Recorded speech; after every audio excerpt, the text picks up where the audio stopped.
Simplification of Boolean expression देखेंगे किस तरीके से बुलियन अलजेब्रा का इस्तेमाल करके हम जो एक्सप्रेशन होते हैं हमारे उनको कैसे सिंप्लीफाई कर सकते हैं।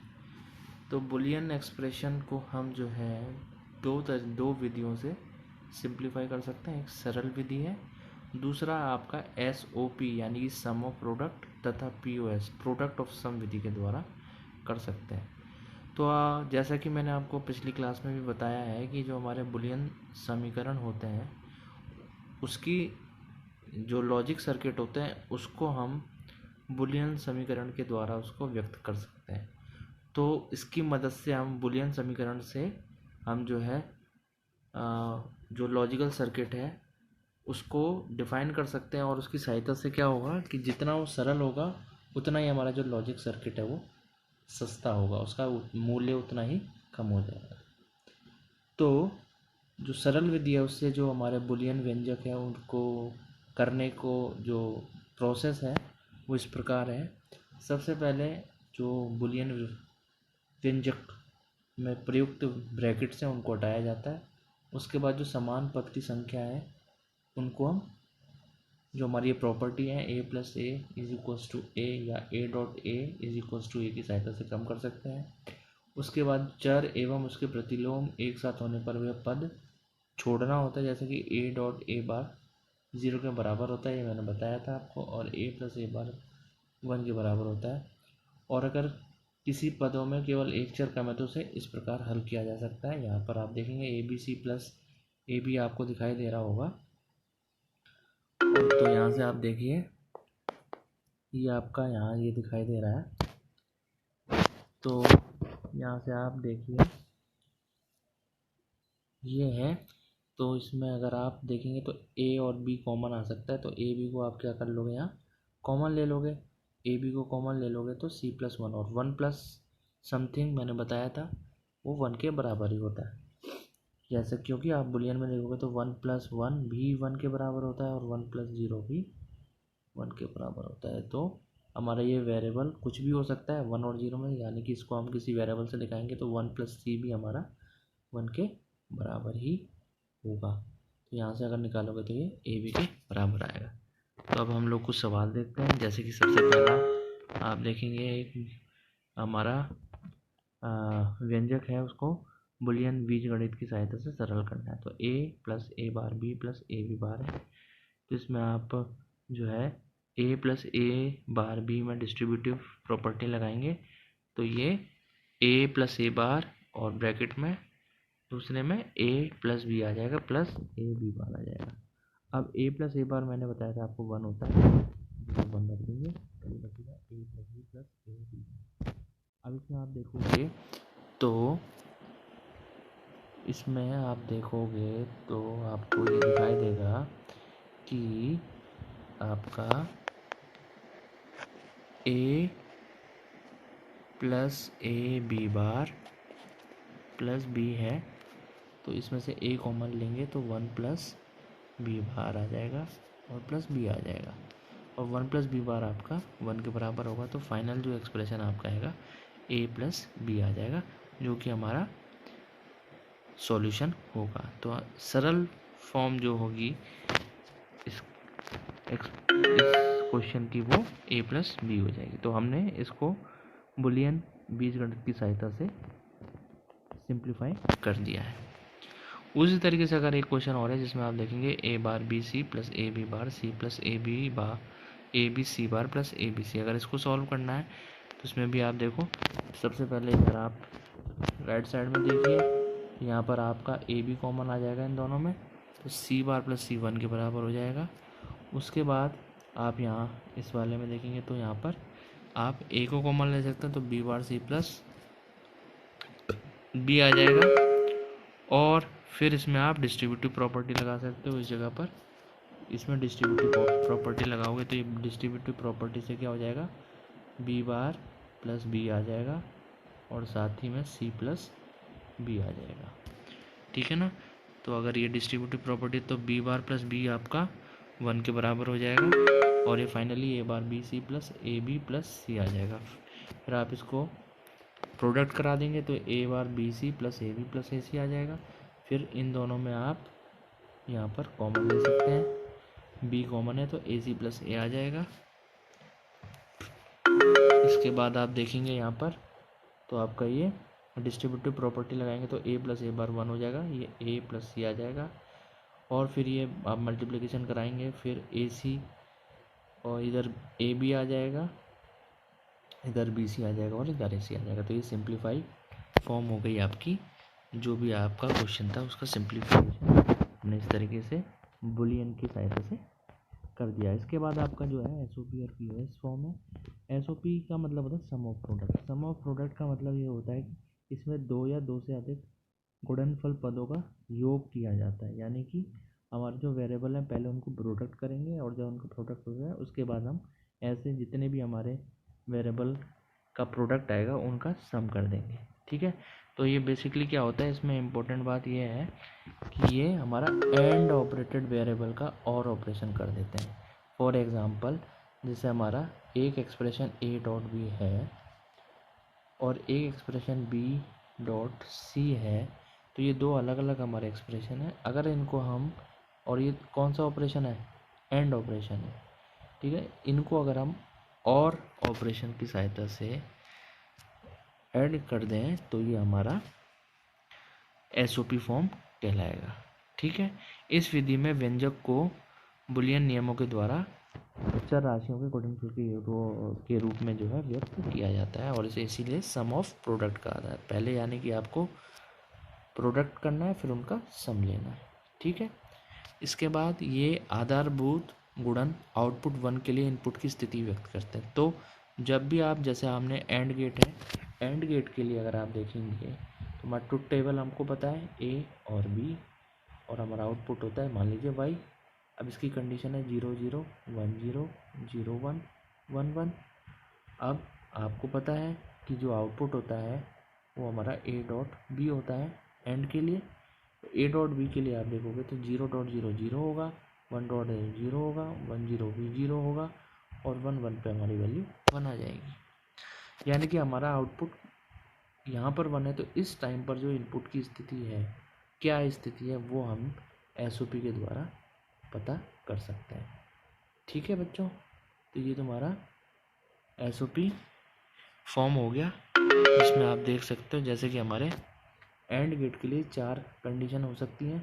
एक तो A bar dot B bar ये आ जाएगा जब दोनों की वैल्यू 0 0 होगी, फिर एक बार बी की वैल्यू 0 होगी और ए की वैल्यू 1 होगी, एक बार ए भी 0 होगा बी की वैल्यू, और इसी प्रकार एक बार दोनों की वैल्यू 1 1 होगी। तो ये हमारे 4 कॉम्बिनेशन बनेंगे इसके लिए। उसी तरीके से जो पीओएस फॉर्म है उसमें क्या होगा, पहले आप जो है सम करोगे और उनका फिर प्रोडक्ट किया जाएगा, यानी कि इसमें पहले और ऑपरेशन होगा और उसका फिर एंड कर ऑपरेशन आप कर दोगे। और इस ये जो है आपका हाँ, जो आपका जिस इनपुट के लिए आउटपुट 0 आ रहा है, यानी कि जब आउटपुट 0 होगा उस टाइम पर जो इनपुट की कंडीशन होगी उसके बारे में हमें जानकारी देता है।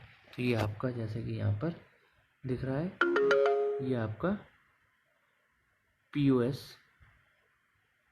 फॉर्म है। यहाँ पर आप देखिए पहले और ऑपरेशन हो रहा है और उसको फाइनली हमने एंड ऑपरेशन के द्वारा दर्शा दिया है। ठीक है बच्चों, तो ये आपका पीओएस फॉर्म हो गया।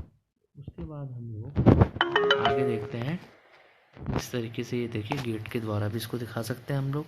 सबसे पहले हमने 2 वेरिएबल लिए ए और बी, इनका और ऑपरेशन कर दिया। इसी तरीके से ए और सी का लिया तो इनका भी एक ऑपरेशन हो गया, बी और सी को लिया तो इनका भी एक ऑपरेशन हो गया। सी के ऊपर एक बार लगा हुआ है और उसको अगर हम एंड ऑपरेशन एक 3 इनपुट एंड से पास करेंगे तो ये हमारा जो एक्सप्रेशन है वो इस तरह का निकल के आ जाएगा। ठीक है बच्चों, तो ये तुम्हारा पीओएस फॉर्म हो गया। अब जैसे कि आप देखिए जैसे कि ये क्वेश्चन दिया है A B plus A C bar plus B C, इसको हमें एसओपी प्रारूप में जो है स्टैंडर्ड एसओपी प्रारूप, स्टैंडर्ड का मतलब है कि इसमें सारे वेरिएबल आने चाहिए।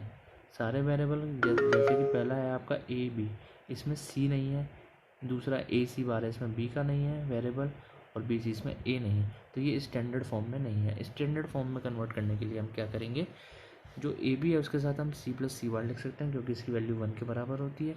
उसी तरीके से ए सी बार में हम बी प्लस बी बार को डाल सकते हैं और इधर हम ए प्लस ए बार लिख सकते हैं। फिर आप इनको प्रोडक्ट करिए तो A B C plus A B C bar आ जाएगा। ये A B C bar plus A B bar C bar plus A B C plus A bar B C. इनमें से जो भी टर्म कॉमन है, जैसे कि आप यहाँ से देखेंगे ए बी सी और ए बी सी 2 बार आ रहा है तो इसको हम सिंगल बार लिख लेंगे क्योंकि ए प्लस ए के बराबर ही होता है। तो हम यहाँ सरल, क्योंकि हमें स्टैंडर्ड फॉर्म में सरल करके लिखना है, तो ये हमारा ए बी सी को हमने यहाँ लिख लिया। फिर ए बी सी बार, ये आपका ये भी 2 बार आ रहा है, इसको भी हम लिख लेंगे। फिर ए बी बार सी बार, ये एक ही बार आ रहा है और ये हमारा फाइनली ए बार बी सी आ जाएगा। तो ये बच्चों हमारा इस तरीके से स्टैंडर्ड फॉर्म में आ गया। अब निम्न व्यंजन को एसओपी के रूप में इसको हमें परिवर्तित करना है। तो कैसे करेंगे, जैसे ये दिया हुआ है, ये अभी एसओपी फॉर्म में नहीं है तो इसको सबसे पहले हम क्या करेंगे, इसका प्रोडक्ट करेंगे। जैसे यहाँ से किया, मल्टीप्लाई कर लिया, ए B C, A double A आएगा क्योंकि यहाँ भी ए है यहाँ। फिर A B bar D plus A B C plus B bar, तो ये ए डॉट ए ही हो जाएगा तो ए बी सी बन जाएगा। ये A B bar D plus A B C plus B bar D C हो जाएगा। अब इसके बाद क्योंकि ये स्टैंडर्ड उसमें नहीं है अभी, तो हम इसमें डी प्लस डी बार लिख देंगे, इधर सी प्लस सी बार लिख देंगे। जो वेरिएबल नहीं है वो लिख लेंगे, जैसे यहाँ ए बी सी है, यहाँ डी प्लस डी बार आ जाएगा। और यहाँ पर लास्ट वाले में हमारा ए नहीं है तो यहाँ पर हमने ए प्लस ए बार लिख लिया इसमें। फिर इनको आप मल्टीप्लाई कराएंगे और जो भी टर्म रिपीट हो रही है उसको जो है आप सिंगल फॉर्म में लिख देंगे और आपको एस ओ पी इस तरीके से आपको पी ओ एस फॉर्म में लिखना है। तो पी एस फॉर्म में आप ये सवाल देखिए, ए प्लस बी सी और ये बी प्लस सी बार ए है, तो इसमें आप क्या करेंगे, सबसे पहले डिस्ट्रीब्यूटिव प्रॉपर्टी लगा देंगे। तो ये बन जाएगा ए प्लस बी और ए प्लस बी और ए प्लस सी का प्रोडक्ट फॉर्म में मिल जाएगा। फिर इधर भी लगाएंगे तो ये बनेगा बी प्लस सी बार और बी प्लस ए।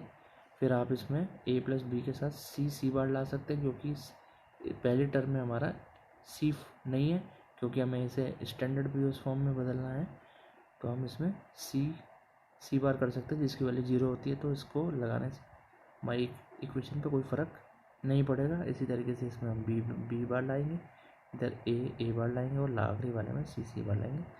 फिर आप इसमें जो है जब ये आप कर लें उसके बाद आप इसको फिर से डिस्ट्रीब्यूटिव प्रॉपर्टी लगाएंगे और इसको आप जब सॉल्व करेंगे तो ये इस तरह का आपको एक्सप्रेशन मिलेगा।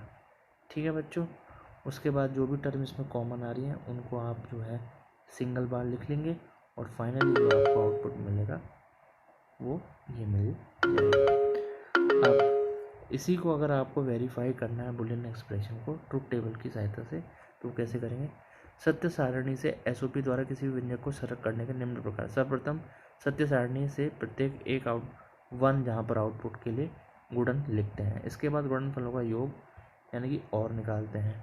अब इसको हम इस उदाहरण के द्वारा समझ सकते हैं। तो जैसे आपको दिख रहा है ये 3 इनपुट हैं और उनके लिए हमारा एक आउटपुट दिया हुआ है। अब इसमें आप देखोगे तो हमें आउटपुट कहाँ मिल रहा है, इसमें 1, एक तो जहाँ पर ए की वैल्यू 0 है, बी की वैल्यू 1 है और सी की वैल्यू 1 है।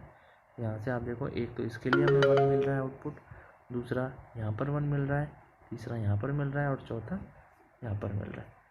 तो यहाँ से अगर आप देखेंगे सत्य सारणी में जो आपका आउटपुट है वो कहाँ प्राप्त है, एक तो यहाँ पर, तो इसके लिए जो वैल्यू बनेगी इसकी, जो हमारा पहला वाला है इसके लिए जो वैल्यू बनेगी वो बनेगी ए बार बी सी। ठीक है बच्चों, दूसरा इसके लिए क्या बनेगा, जब जहाँ पे आउटपुट दूसरी बार बने वो उसके लिए बनेगा प्लस ए बी बार सी, जो कि यहाँ पर बी की वैल्यू 0 है। उसके बाद अगर आप देखोगे तो तीसरी वैल्यू है वहाँ पर सी की वैल्यू 0 होते हुए बनेगा ए बी सी बार, और एक बार तीनों की वैल्यू 1 है तो ए बी सी। तो इस तरीके से हमारा ये जो है आपका अलग अलग, और फिर आप इनको और ऑपरेशन करा देंगे तो ये हमें फाइनली एसओपी फॉर्म में मिल जाएगा। इस प्रकार हम पीओएस के लिए भी निकाल सकते हैं, पीओएस को भी आप इससे समझ सकते हैं। और POS में भी अगर आप देखेंगे तो POS में जहाँ जहाँ वैल्यू हमारी 0 होगा आउटपुट, उनके लिए हम कंडीशन निकाल सकते हैं। तो हमारा 0 जहाँ पर 3 आप देखेंगे, एक यहाँ 0 मिल रहा है, एक यहाँ 0 मिल रहा है और एक यहाँ 0 मिल रहा है। इसके लिए जैसे कि मैं आपको एक बता देता हूँ। जैसे पहले यहाँ 0 मिल रहा है, इसके लिए जो आपका एक्सप्रेशन होगा A + B + C, ये हो जाएगा। ठीक है ना, क्योंकि हमारा POS फॉर्म है तो हम वहाँ पर जो 0 है उसको A से दिखाएंगे, इसको B से दिखाएंगे और इसको C से दिखाएंगे। ठीक है, इसके साथ ही अगर आप इस सेकंड वाले के लिए देखोगे तो इसके लिए आपको बनेगा ये A + B बार + C बार, और इसको हम इस वाले एक्सप्रेशन के साथ एंड ऑपरेशन करा देंगे। ठीक है, तो जो फाइनली और जब आखिरी वाले के लिए लिखेंगे तीनों का जब होगा तो इनका प्रोडक्ट करा देंगे। तो ये हमारा POS फॉर्म में